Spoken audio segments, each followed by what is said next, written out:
Hello and a very warm welcome to yet another interesting edition of the program, CSC Weekly, a weekly program that keeps you abreast on the activities and achievements of the Corporate Affairs Commission. My name is Rashid Mahi. Coming up, 2025 Roadmap, RGCAC signs performance contract. RGCAC throws weight behind FG's support scheme for MSMEs. EFCC, CAC deepen collaboration to fight corruption. We will be right back. Hello everyone, my name is Hussaini Ishaq Magaji, the Registrar General of the Corporate Affairs Commission and the CEO of the Corporate Affairs Commission. Are you aware of the existence of Administrative Proceedings Committee, known as APC? It's a novel provision of law provided by the Company and Allied Matters Act, where the law expects you to invoke Section 851 to lodge your complaint at the Corporate Affairs Commission where it is necessary, or if you have any issue or matter arising from the management or from the operations concern the Company and Allied Matters Act 2020. So why are you wasting your time taking your matter to where you frustrate your business or going to the court as the court of first instance? The Administrative Proceedings Committee is for you to lodge your complaint. It will be adjudicated by the committee, and if eventually confirmed by the Corporate Affairs Commission, it will be the position that will be adopted by the Commission. And if agreed party dissatisfied with the provision, it will take it to the Federal High Court as the Court of Appellate Jurisdiction. So hurry up, utilize this opportunity. Don't waste your time. Frustrate yourself, frustrate your business. For ease of doing business, CAC is here for you for prompt and efficient services.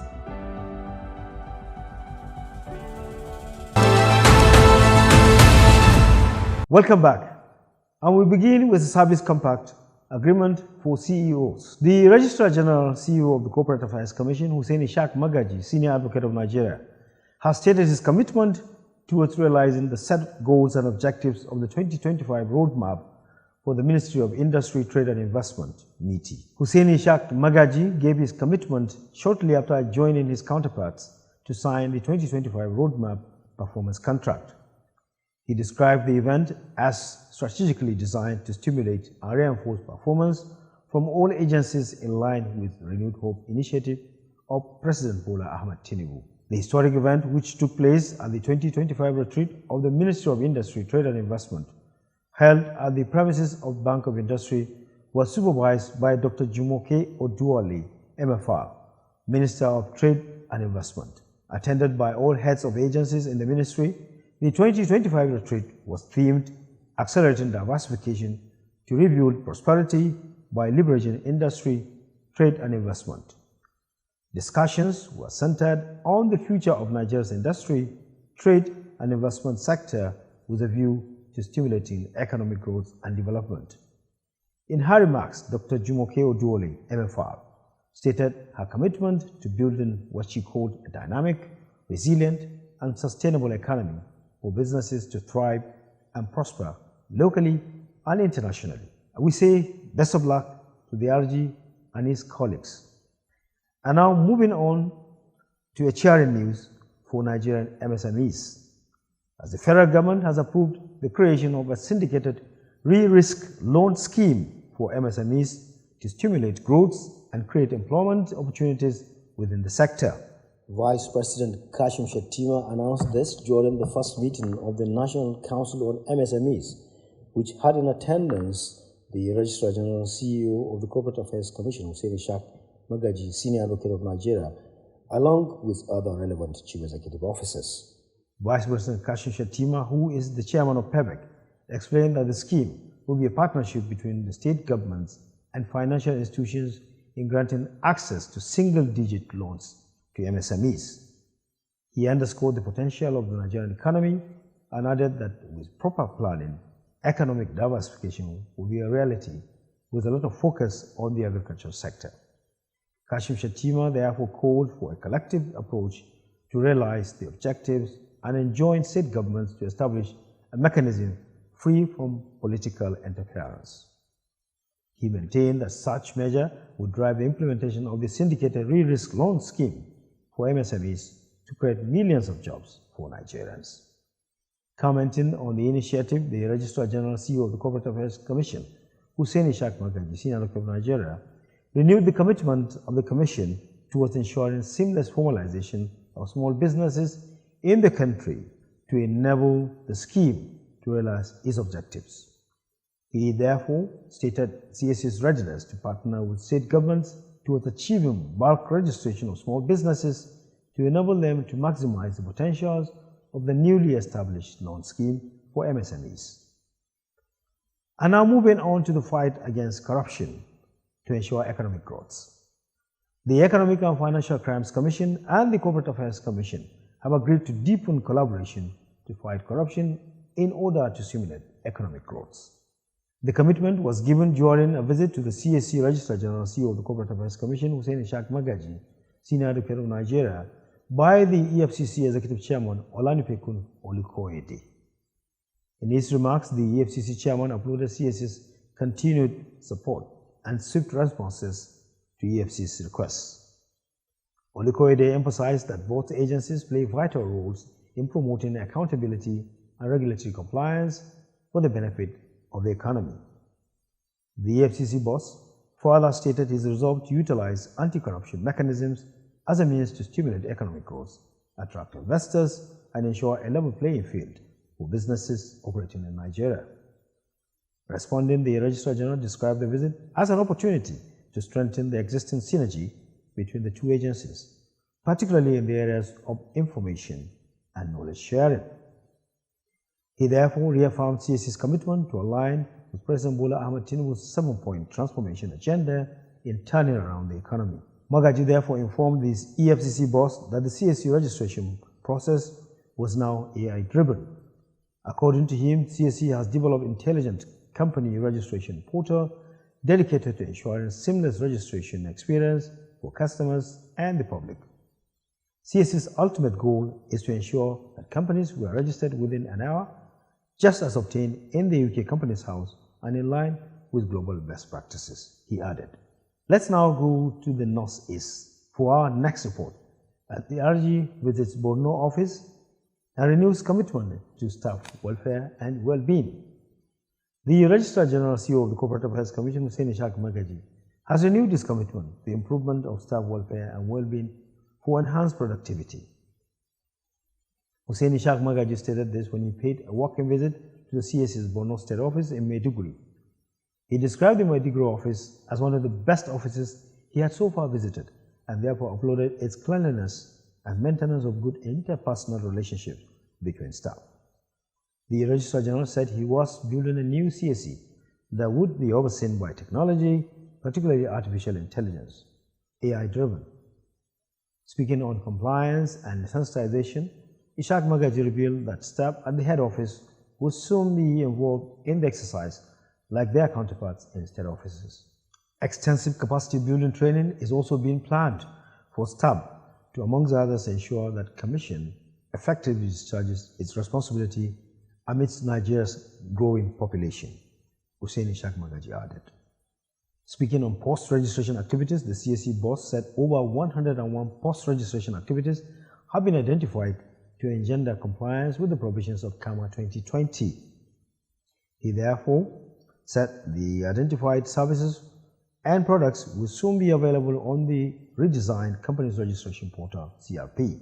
Earlier in his welcome address, the head of the Borno State Office, Jacob Waba, Assistant Director, said the office, which commenced operations on 10 August 2000, had so far registered a total number of 12,710 business names physically, aside from online registrations, while 5,650 legacy files have been successfully scanned and captured online. While applauding the Registrar General on his giant strides since assuming office, Jacob Waba highlighted some of the challenges of the Maiduguri office, including lack of operational vehicles and the need for installation of alternative sources of energy, particularly solar, to ensure effective service delivery. CAC Weekly reports that the high point of the visit was a guided tour of the office and a photo session with both staff and outsourced staff. And now let's shift gears to talk about reducing accidents and carnage on the roads as the FRC CSC partner to reduce road accidents. The Federal Road Safety Corps has enlisted the support of the staff and management of the Corporate Affairs Commission in the task of reducing road accidents and carnage on Nigerian roads. The Corps Marshal Shehu Muhammad made the call during a courtesy call on the Registrar General, CEO of the Corporate Affairs Commission, Hussein Ishaq Magaji, Senior Advocate of Nigeria, in his office. Represented by Manu Edson, Corps Commander, Department of Public Education, Corps Marshal Shehu Muhammad underscored the importance of road safety, which he said was not only limited to road crash reduction. He stressed that the task is not only the responsibility of the patrol team on the road, but a collective one that must involve every citizen. The Corps Marshal harped on the need for constant sensitization of the management and staff of the Commission on knowledge and skills needed to ensure hitch-free driving. According to him, defensive driving, foresight, driving skills, calculation, keeping a safe, steady distance, obeying road signs, being alert, and avoiding distraction and caution, amongst others, are essential for hitch-free driving on the roads. Responding, the CAC Registrar General Hussein Ishaq Magaji, Senior Advocate of Nigeria, expressed delight over the FRSC's sensitization visit. Represented by the Director of the Customs Service Department, Dema Anga, Hussein Magaji added that the visit would afford both management and staff of the Commission, drivers, the opportunity to acquire more needed skills, caution, and safety procedures. During the interactive meeting, some staff took turns to ask questions that bordered on road safety, worthiness, as well as other operational issues associated with the FRSC. CSC Weekly reports that the event witnessed a large turnout of staff and management of the Commission. The engagement is part of FRSC's interagency collaboration aimed at reducing accidents and carnage on the roads. We do hope those flying the roads will now be more safety conscious while driving.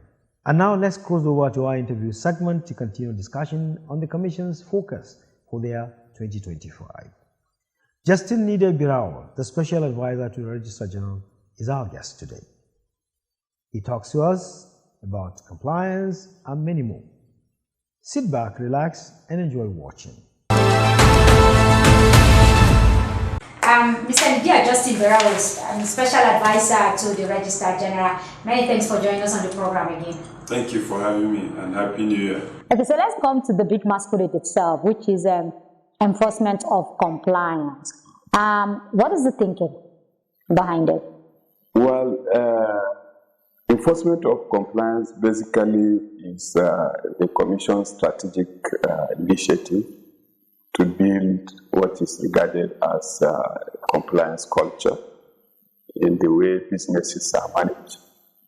What we are trying to do is, first of all, to create awareness that compliance is not just about forcing companies or entities to do what they are not favorably disposed towards doing, but try to make them understand that it is first of all in their best interest, business interest, to ensure that they comply with rules and regulations, and also maintain high ethical standards in the way their businesses are run. Because that one will encourage investors to invest in those businesses. When I watched the capacity, program that was done for staff, and I saw people with their jackets, and they look like some kind of EFCC people. So the fear for people who see that kind of scene, the kind of picture would be, are these the kind of people who come and arrest us when we don't comply with some of the expectations? No, the clear message we want to send out is that... you have an EFCC, you have soldiers waiting. Not necessarily. Okay. The idea we want to convey is that the uniform are meant to identify the compliance officers. The compliance officers. And that in their training, it was specifically mentioned that they should actually be polite. Are they going to carry sticks? Are they going to carry guns? Not at all. Okay. Not at all. Okay. Yes, but they are expected to undertake visits to premises of companies and ask for certain documents and records. Okay. I know addresses will be one of the biggest challenges they will face. Some of the offices do not have visible addresses or visible locations. So what happens? Well, under the law, Or some people use their house as their office. Under the law, it is required that companies should have what is called registered office. And what the law also requires is that all records and statutory books should be kept in that registered office. Okay. And that if for any reason a company has reason or excuse to keep the records somewhere, then it should notify the commission formally. Okay. And the idea is that if you give us an advance notice that your records are kept somewhere, then when we are coming to you, we will tell you that you take steps to make those records available at the registered office. Okay. I know, sir, we're going to take them one after the other. The statutory books, the records of meetings, update or notification of changes that occur in the management or operation of the company. But before we go into this, what should the public expect when they come visiting, when these officers come visiting a company? What are the 3 things or 4 things that they will ask for? Well, what they will ask for, first of all, is that they will be asking for what is called statutory records and books. That is one. Then they will ask for update. That's evidence of update where changes has occurred in the company in the course of time. Okay. They are required to actually give the commission formal notice. And by giving us formal notice, members of the public also that would have reason to check on the status of the company will easily have access to those records for purposes of due diligence searches. Okay. Then also they are required to keep records of meetings. So, and you know, the companies are required to do meetings of members, meeting of directors, and meeting of managers. So those records should be kept in the company, and they should be made available to officers that would come for inspection. Okay, so let's take them one after the other. The statutory books and records of meeting. What kind of information are in those books or records? Well, for statutory books, for instance, when we talk about it, we inherently refer to register of members, then we refer to register of directors, then we refer to index of members, then we refer to register of beneficial ownership, and then we also have register of what is called substantial shareholders of the company. So these are the records. Then apart from that, there is also what is called financial records, which actually keeps the journals, the ledgers, and other records that has to do with finances. Okay. So these are basically the records the companies are expected to maintain. Okay. And for those who don't have that, what happens to them? Well, it is expected that they should have it, because it's mandatory that they should keep the records. Okay. And that is why we are doing programs like this to enlighten the managers of companies that those records are required to be kept. Okay, and failure to do that attracts penalty. We de-emphasize the issue of penalties. Okay. But members of the public should understand that those records are necessary for issues of corporate governance, and that if you want to attract investors into your company, it is also important that you keep and maintain those records. Okay. Okay. Yes. less on enforcement, more on compliance. More on compliance. Yes. Okay, so let's go to the update or notification of changes that may occur in the management or operations of the company. So at every point there's a change, it is expected to be reported. Is that what you're saying? Yes, it is natural that company being an artificial person, people will come in. Some others, like for instance, for a public company that is quoted on the stock exchange, people sell their shares, others come in as members. Then even for private companies, it is expected that at one point in time or another, somebody may have reason to sell off his shares and leave. Then also there could be changes in the board of directors. Okay. Somebody may have reason to leave, another person will have reason to come in. In other situations, the law even requires that directors should have what is called tenure. Some of them will have tenure for 3 years. So when their tenure expires, it is expected that other people will also come. So when those changes occur, it is expected that you should file notice of those changes with the commission. And the law actually provides specific time within which those changes should be notified. Okay. Yes. Okay, and what is this timing? Well, it will depend. If it is maybe for change in the board of directors, it is expected that you should notify the commission within a period of 2 weeks. Then it also differs for other things. Okay. Yes. Okay. All right. Ambassador, still back to what other information should companies have or make available? Well, apart from the ones that I have just mentioned there. There are certain records that are specific to certain companies. Okay.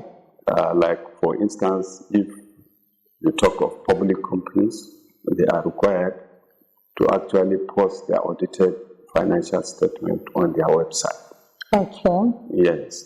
Then we earlier mentioned that the public companies are required also to keep a register of what is called substantial shareholders. Okay. Yes. So apart from that, they are also required to have another register of company secretaries. So depending on the status of the company, the records could vary. Okay. Both in terms of quality and quantity. Oh, okay. Yes. Mr. Dear Justin Barrow, always a pleasure talking to you, sir. Thank you for having me. All right. We say thumbs up to Mr. Justin for that enlightening segment. And now, do you know that by the provision of Section 421, subsection 1 of CAMA 2020, the annual return of a company, limited by shares or guarantee or unlimited, shall be completed, signed and delivered to the Corporate Affairs Commission not later than 42 days after the annual general meeting for the year? So have you updated your records with the CSE? Well done if you have. And if you have yet to do that, please hurry now to www.csc.gov.ng to file your return to avoid being struck off. The CSE remains committed to working hard to provide prompt and efficient service to customers in line with global best practices. And that does it for this week's edition of the program, CSE Weekly. We do hope you enjoyed watching. For comments and inquiries, please take advantage of our social media handles and helpline. The address on Instagram is Corporate Affairs Commission. Facebook is Corporate Affairs Commission. On X, formerly Twitter, is @CSE Nigeria 1. Email service remains cservice@csc.gov.ng. And the website address is www.csc.gov.ng. The call center number still remains 070-8062-9000. Do join us next week for another interesting edition of the program. Same time, same station. From me, Rashid Mahi, and the whole team, we say bye for now.